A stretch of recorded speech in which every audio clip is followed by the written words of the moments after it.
กคนเลยหนาวแห้งเลยหนาวทุกคนหนาวถึงมันกำลังเอาปลาทุกคนปลาไงดูแบบนี้หนาวพยายามมองทุกคนพยายามมองเลยคนละไปเลยปาดหนึ่งแล้วไปเบิ่งเบ็ดลังต่อไปเลยทุกคนดูเถอะเถอะนะทุกคนพยายามเบ็ดเลยนี่ฮะทีมงานเขาปูมองเลือกไปดีนะ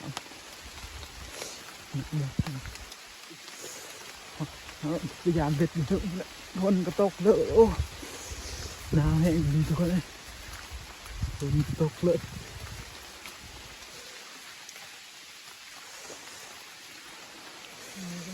มีเห็นเลยเบ็ด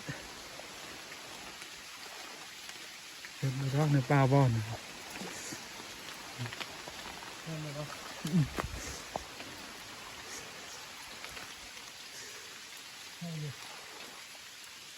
นี่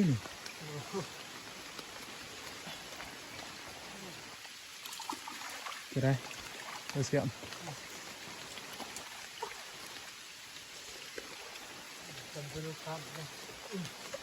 โอ้มันทอนเบ็ดบ่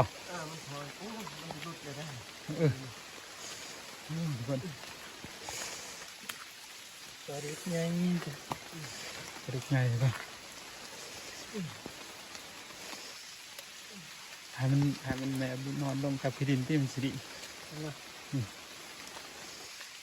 ดีนะผมนอนแบบประเสื่อมเลย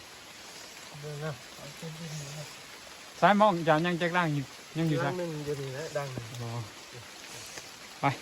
แล้วก็ยามลังต่อไปเลยทุกคน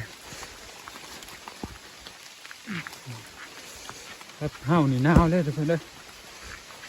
ฝนตกลิ้นเลยนี่หนาว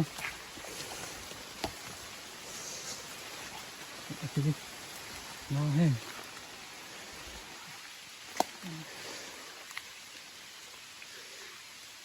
คุณได้เบ็ดอยู่คุณได้ไปแล้ว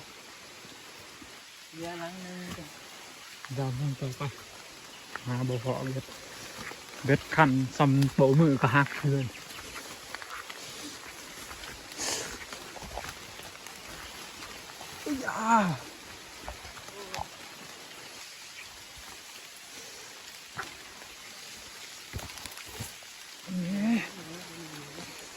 คนเสียวดีแล้วบ่